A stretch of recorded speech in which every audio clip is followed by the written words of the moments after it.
Okay, so today we're continuing to talk about intelligent design. A lot of people weren't here last week, so I'm going to do a quick review of some of the main points from last week. Next month will be the last class that I teach on philosophy of science. So we talked about what is intelligent design. Intelligent design is just this belief that certain features of the universe and of living things are best explained by an intelligent cause. Simple description of things that get very, very complex. It is a scientific theory that does not reference the Bible or any other historical ideas. It doesn't take a position on natural history. Many individual intelligent design theorists have positions on things like common descent, but it's not a feature of the actual intelligent design theory. So intelligent design itself is ambivalent on the idea of common descent. It is 100% opposed to neo-Darwinian evolution. The main thrust of intelligent design theory is that neo-Darwinian evolution cannot explain biological diversity. And one thing I didn't say last week is that I think intelligent design is 100% compatible with the young Earth view because it's very limited in what it says. And some young Earth creationists, notably Ken Ham, have taken a very hard line against intelligent design theory. And I've asked him personally, actually, at a speaking event he did, why that is, and he basically says that it doesn't go far enough. Right? So it doesn't go all the way to a biblical conclusion, which he's correct about, but my point of view is that we should just make common cause on things we agree on, which is what intelligent design is designed to do. We talked about William Dembski's idea of specified complexity. I just copy and pasted this slide, but basically specified complexity is the idea that the design inferences that we make in life every day are based on two factors. One, is it highly complex, which just means is it really, really improbable, unlikely to occur. But that's not actually enough, because lots of things are really improbable and occur all the time. The question is, does it conform to an independent pattern, which is a specification?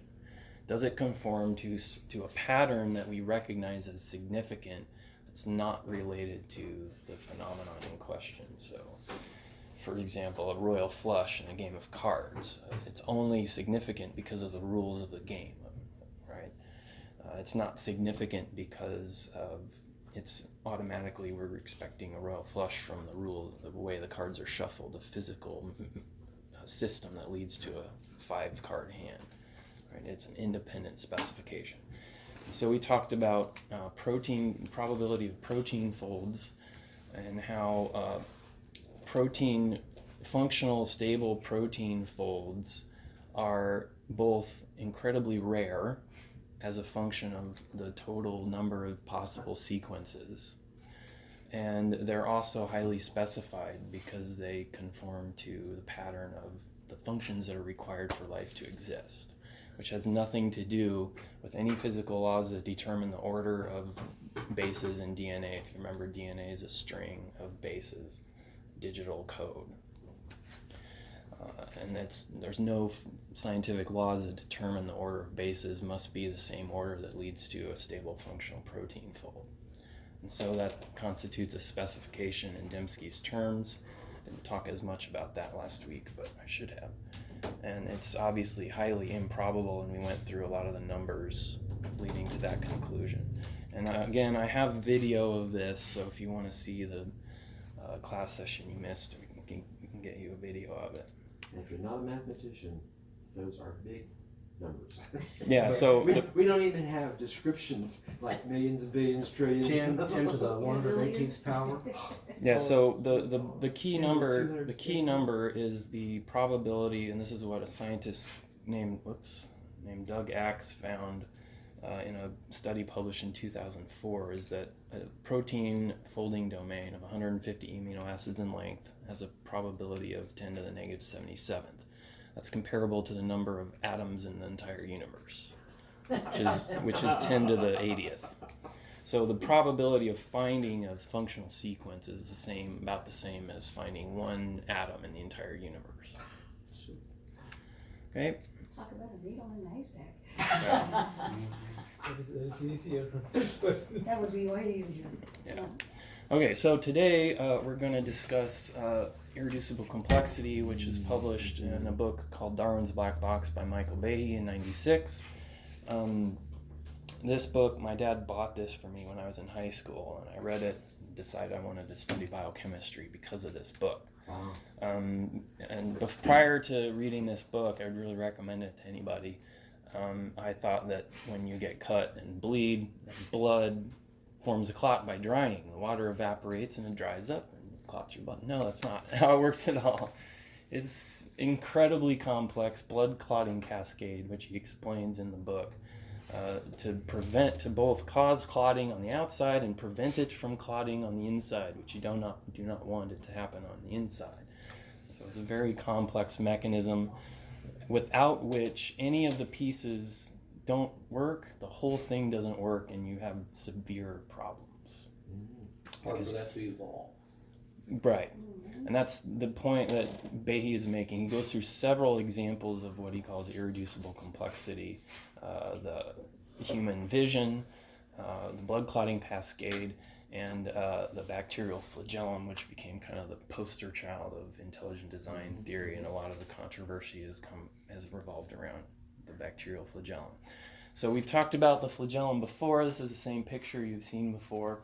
The flagellum is a microscopic molecular motor that had all these sections you see are made of proteins. They're produced by very specific sequences of DNA that transcript to RNA and that are translated into a sequence of amino acids that fold up in a very specific shape, which is what Doug Axe was talking about, is the shape is a folding domain of a protein. Okay, but this is before Axe's research was finished. And it's literally a propeller motor. It spins at a rate of 100,000 RPMs, and it can stop and reverse direction and go at full speed in a quarter turn at 100,000 RPMs. Okay, so it is way more sophisticated and capable than human-designed engines and motors. It takes up about 40 different proteins. All are required for it to work. And we know this because this is how they figured out what the proteins do in the first place, is gene knockout experiments. That's how biochemists figure things out, is they take a gene and they edit it out of the genome or cause it to have a mutation which breaks it, and then observe, oh, look, there's no flagellum. When we broke this gene, there's no flagellum. Therefore, we know this gene is required for the flagellum to work. And that's what irreducible complexity means, is that every piece is required to achieve the function. Okay, so Behe presented this as an argument against neo-Darwinian evolution. If we remember, neo-Darwinian evolution is random mutation acted on by natural selection explains universal common descent. Now, the thing about this that Behe argued is that unless you first have a function, natural selection can't do anything. Yeah. So, in other words, if in order for a bacteria that has a flagellum to have more offspring than a bacterium that doesn't have a flagellum, the flagellum has to work. It has to give the bacteria some ability to have a differential survival and a differential reproduction rate. In order for that's how natural selection works. And if the bacterial flagellum has 39 proteins and doesn't work, it does not provide a selective advantage. So all 40 proteins have to be there and working in order to provide a selective advantage. Now, what this really is it is, and Behe didn't really recognize this in '96. This is a probability argument. The probability of 40 different proteins, perfectly specified to what they're supposed to be doing, coming together all at once to create a working flagellum, is much, much lower than anything that Darwin himself could have imagined was occurring. So it's an argument against Darwinian evolution, because neo-Darwinian evolution only works one step at a time. And in this example, and most of molecular biology we're finding, is it has to all work all at once, which in the literature is called a saltational change. It's everything comes together all at once, and if you don't have it, natural selection doesn't work. Okay? So a criticism arose of Behe's argument by a scientist named Ken Miller, who works at Brown University, and he also wrote a popular molecular biology textbook. And what Miller argued was there's actually a system called the type 3 secretory system in some parasitic species of bacteria. You see here, this is a eukaryotic membrane that the parasite is sort of injecting this filament, which is a part of the flagellum, into a eukaryotic membrane, and this is a bacterial species which are prokaryotic, and so it's injecting proteins into a eukaryotic cell. So it's a function of a parasitic species. And so what Miller argued is that the type 3 secretory system would be a precursor of the bacterial flagellum that has about 30 of the bacterial flagellar proteins, and therefore he argued that Behe's thesis was incorrect, that the bacterial flagellum is not irreducibly complex because 30 of the 40 proteins can perform a different function. Well, the thing with this argument is that this is a model of evolutionary theory that is not actually Darwinian because it's a completely different function than the flagellum. It's not motility. Doesn't cause movement. It's a completely different function. So while Ken Miller's hypothesis was plausible, at least at the time, it wasn't a Darwinian argument, and so Behe's argument was against Darwinian evolution. You have to reject a Darwinian origin of the flagellum to accept Ken Miller's argument. But unfortunately for Miller, in the years subsequent to this, most scientists that began studying this relationship started to conclude that the type 3 secretory system is not actually a precursor to the bacterial flagellum. Instead, the flagellum came before the type 3 secretory system. And so what they began... Exactly. And so instead of gaining 10 proteins to make the flagellum, likely what happened is it actually lost 10 proteins and serendipitously began performing a different function. This is made even more interesting by the discovery of the mechanism by which the bacterial flagellum produces the long filament that's part of the propeller, called IFT, or intraflagellar transport. So the way the filament is constructed is by doing exactly this, by spitting out a bunch of proteins through this tube, and then this little cap here. The Discovery Institute and some others have produced videos, really cool videos of this in action, computer animated videos. And this cap actually spins, and the proteins come up through the filament and are ordered into place by the spinning cap. And so they just kind of build on each other in this spiral sort of motion until the filament elongates all the way. And so what happens is there's probably some mutations that prevent it from elongating all the way, and something like that. And so instead of spitting out proteins to build the filament, it spits them into a host organism. So this is probably another example of what we talked about last week, of an example of degradatory mutations that destroy information rather than create things. And it just happens like that car we talked about that has its doors ripped off. It just happens to be the situation where once in a billion, you have to get through this little space that's precisely wide enough for the car to go through without the doors, but not wide enough with the doors. It's a very rare type of occurrence where a degradatory mutation might cause an increase in fitness. Okay, so that's the state of all of this. But Miller did demonstrate that there are non-Darwinian, potentially logically plausible non-Darwinian ways to get around irreducible complexity. Okay, so Behe writes his second book, Edge of Evolution, in 2007, 11 years later. And I remember when this book came out, I was super excited. I'm like, oh, he's going to talk about irreducible complexity again. No, he comes up with a completely new argument, a stroke of utter genius that people are still trying to get their heads around, based on a nasty little bug called Plasmodium falciparum, which eats human hemoglobin. It is transmitted by mosquitoes. That's a clue.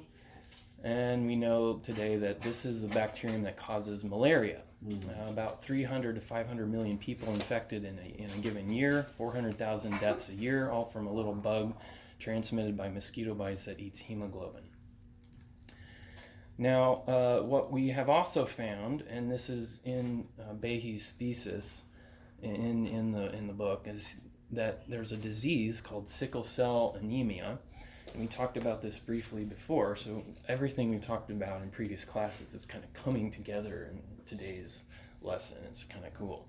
So sickle cell anemia, if you remember, is a result of a single point mutation, which is a single amino acid change in normal hemoglobin that causes what's normal hemoglobin with the 4 subunits that all bind oxygen to clump together like this. And what that causes is a red blood cell. Normal red blood cell is donut-shaped with hemoglobin coating the outside, and it turns the normal red blood cell into this shape because of the clumping up of hemoglobin, all caused by a single amino acid change. So, now if you have 2 genes for hemoglobin, and 2 copies of the same gene rather, and if you have both copies are sickle cell hemoglobin, you have sickle cell anemia, and it's a deadly disease. People don't often survive to very old ages if they have this.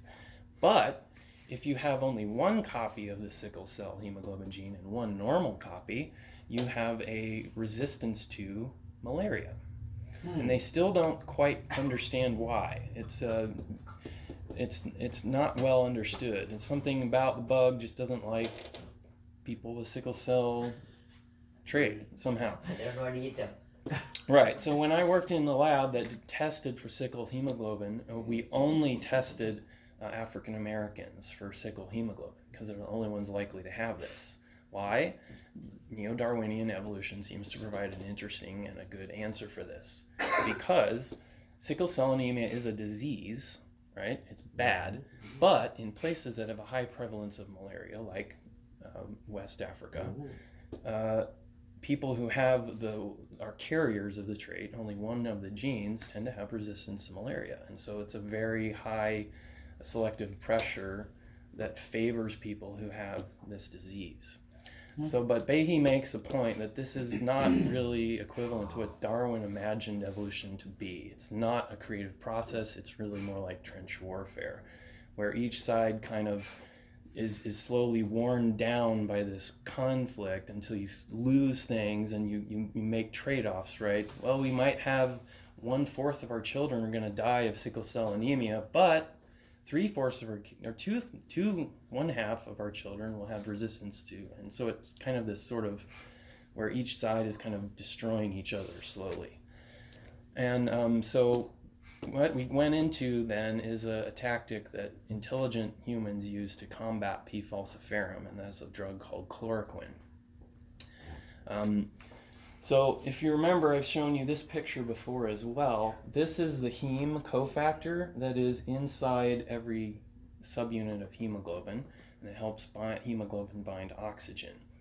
And this is a part of the hemoglobin protein, and that little section right there is the heme cofactor that's and where it sits, and it helps bind oxygen. Well, it turns out P. falciparum doesn't like to eat heme.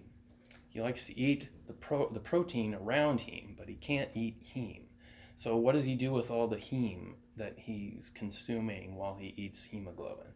Well, he has to sequester it into a vesicle. If you remember high school biology, a vesicle is a container inside the cell. And he sequesters the heme that he can't eat into this vesicle. Well, chloroquine works because the bacteria also sequesters chloroquine in the same vesicle as heme. And so what happens is the chloroquine builds up inside the vesicle, and then for some reason it kills the bug. Okay, And so the way chloroquine works is it builds up inside this vesicle and to a toxic level and kills the bugs. Okay, so that's how heme and chloroquine are related. Chloroquine resistance began to arise in P. falciparum. So bugs started to show a resistance to chloroquine. Chloroquine would no longer kill it. So the question is why? Well, it turns out there's a transmembrane protein or a membrane spanning protein. This is a graphical representation of PFCRT that has a series of mutations that confer resistance to chloroquine. This is in P. falciparum. So again, in the real world, all of this would be sort of grouped together, but it's just spread out so you can see various mutations. This here is the bilipid membrane. Again, remembering high school biology, these are molecules called lipids. The head groups are hydrophilic, which means water-loving. The tail groups are hydrophobic, means water-fearing. So the head groups tend to go on the outside and interact with water, and the hydrophobic parts of the molecules stay on the inside and interact only with each other. The same is true of a transmembrane protein. These sections here are hydrophobic, and so they tend to be inside the membrane. So there's lots of transmembrane proteins. You can imagine cells need to determine what comes in, what comes out, what goes through membranes. They also need to develop signaling mechanisms so it can interact with the outside of the cell. And so lots of transmembrane proteins are really interesting. They change conformations, they interact with something on the outside, change shape, and that sends a signal to the inside. Kind of like Bob was trying to work through, right, in the fox cell. No. I was actually thinking about there. I was actually thinking about biochemical signaling, and so yeah, it's not a bad analogy, right? Because certain things cannot be allowed to come inside the cell. All right, so what we found is that there, and Behe presents the papers in the book, and I went and actually looked up the papers and looked at what he was looking at, and there are several papers that were available for free, and you can look, and each mutations usually have a number and a letter associated with them. So the number is the place on the amino acid chain where they are, and the letter is associated with an amino acid. There are 20 different amino acids, so each one gets its own letter. And so what he found was he looked at sequences of resistant strains of P. falciparum and found that all of them have a bunch of different mutations, but they all have the same two mutations in common. And so he theorized that chloroquine resistance, or CQR, is due to a double mutation. 2 point mutations, single amino acid changes. And remember, sickle cell disease is due to a single amino acid change. PFCRT has 2 mutations that are required in order for resistance to happen. So what's more likely to occur, a single point mutation or a double point mutation? Obviously, obviously a single. And so what Behe was trying to show is that this is something that evolution can do, Darwinian processes can do, that actually is a double mutation, which is interesting because it's very rare to find 2 mutations that are required. Okay, so Behe is here trying to examine the limits or the edge of evolution, what it can do and what it can't do. Okay, so what's the big deal about all this? Well, it has to do with a number, which is a probability that comes directly from the literature. A malarial researcher, a clinical researcher named Nicholas White, published a paper that's saying that the probability of chloroquine resistance arising in P. falciparum is 10 to the negative 20th. Okay? Now, where does that come from? Well, there's about 1 trillion P. falciparum cells per infected human. That's 10 to the 12th. There's about 300 to 500 million infected humans a year. That's about 10 to the 8th. And chloroquine's been used for about 50 years. We'll call that 10. We're trying to go by orders of 10 here. And CQR has arisen in P. falciparum. A resistance has arisen in P. falciparum about 5 to 10 different times since chloroquine began to be used. So that's another factor of 10. Put all that together, 10 instances arising in the number of chances leads to a probability of 10 to the negative 20th. 1 in 10 to the 20th cells just serendipitously have exactly the right 2 mutations that can be selected as giving it an advantage in combating chloroquine. Okay? So, Behe calls this a chloroquine complexity cluster, or CCC, and says it has a probability of 10 to the minus 20th. And therefore, a double CC would have a probability of 10 to the minus 40th, and guess what? That's the same as the biological probability bound. Now, that's my term for it. And we talked about this before. Nobody that I'm aware of has called this the biological probability bound, but Behe uses a number, Meyer uses the number, they all use the number. And I just call it that. So it's based on, if you weren't here last week, 10 to the 30th is an estimate of the number of cells that arise on Earth, the whole Earth, per year. It's mainly bacterial cells. 10 to the 10th is a estimate of the age of the Earth, number of years, and we're just going to be nice and give them 10 billion years to get to where they want to go. And so that leaves a biological probability bound of the total number of possible chances that evolution has to reach a result is 10 to the 40th. Okay? And so Behe just noticed that, well, if you take the 2 CCCs and put them together, that's a probability of 10 to the negative 40th. So there's your edge of evolution. Evolution, Darwinian processes cannot do anything more complicated than a double CCC, or less probable than a double CCC. Okay? So the double CCC is Behe's hypothesized edge of evolution. And he noted in the book that most protein-protein binding sites involve 6 or more unique residues, which is amino acids. So he suggests furthermore that 2 coordinated protein-protein binding sites is far beyond the edge of evolution. Now, if you remember, hemoglobin has 4. A better example would be something like the ribosome has 55 proteins and 2 very large RNA-based subunits. The bacterial flagellum has 40 proteins, and they all have to bind together. And so most of these large protein complexes are far, far beyond what we would expect random evolution to be able to achieve. Okay, so I'm kind of running out of time here, but there's been a couple criticisms of Behe, and I go through these because they're really actually funny, but revealing is a more polite term. Some people went after White's number. They said, well, that's not the actual probability of CQR rising in the population. That can't be. It cannot be, because that would be a problem for evolutionary theory. Okay? And so the fact is that Behe took this directly from the literature. It's not his number, and it's also empirical. It's an empirical estimate. It's not some kind of theoretical construction. It's an empirical estimate of how many bugs there have been since chloroquine began to be used. Okay? But a couple of guys, population geneticists named Durrett and Schmidt, wrote a paper called Waiting for 2 Mutations that invented a computer model that claimed that a double mutation would require, this kind of mutation that Behe was talking about would require only 10 to the 12th probability, or something like that, I think, is what they came to conclude.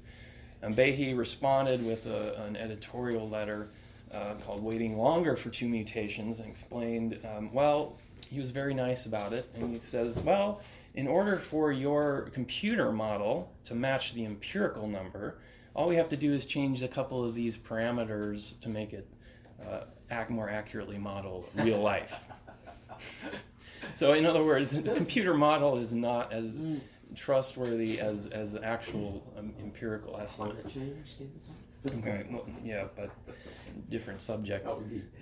But you're gonna throw me off here. Sorry. So Behe was very nice about this, but he showed how their computer model, and he praises them for it. He says, well, this is how your computer model can be adjusted to match reality.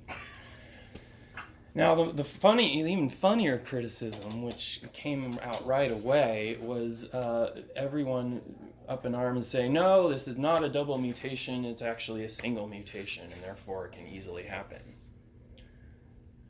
Well, that's my response to that one. If you don't know, that means rolling on the floor laughing. Yeah, that's an internet slang for rolling on floor laughing. First of all, the whole reason why chloroquine is an effective drug against malaria is because it's improbable that it will develop resistance. Mm-hmm. And there's a drug called atovaquone, which the bug kills P. falciparum just as dead. But the problem is that P. falciparum can evolve resistance to atovaquone with a single point mutation. And because of the number of bugs in an infected human being, clinically it's been shown that about 1 in 3 infected people will have resistance to atovaquone, which means that it's impossible to use atovaquone to treat Somewhere along the line. malaria. The resistance will rise almost immediately in a clinical setting. And so that's because it's due to a single point mutation. So why does chloroquine work so well and for so long? Because it must be due to something that's much less probable than a single mutation. And Behe's thesis was it's a double mutation, the next step. So if you think it's due to single mutations, what's your thesis for why chloroquine works and atovaquone doesn't? And Behe is supported by the literature, as I already explained, but it's even worse than that. Since then, since 2007, it's been experimentally confirmed that chloroquine resistance is in fact due to 2-point mutations, exactly as Behe suggested, and was really supported by the literature at the time. But I've actually gone on to, personally, onto a website called peacefulscience.org and interacted with some prominent critics of Behe, including 2 who were published in Nature criticizing his most recent book.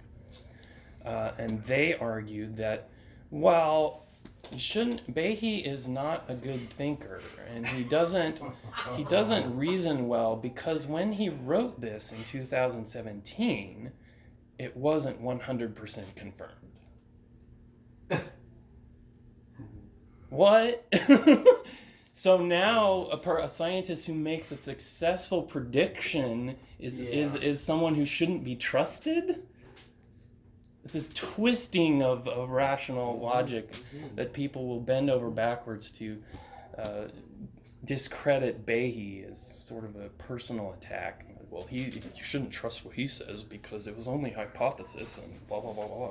But it's a confirmed hypothesis. Well, it doesn't matter. I thought there was a whole deal behind you put forth a hypothesis and then you tested it, right? I've heard that. Yeah. Something called scientific. I think this may or may not be true.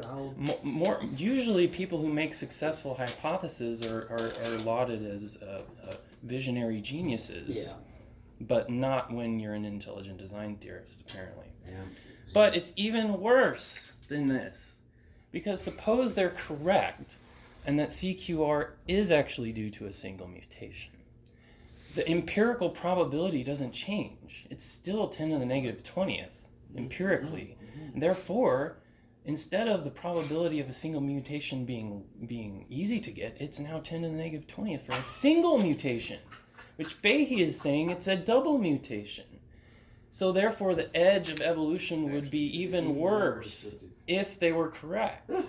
And the weird part about this is that the people who are criticizing Behe hysterically did not seem to understand this.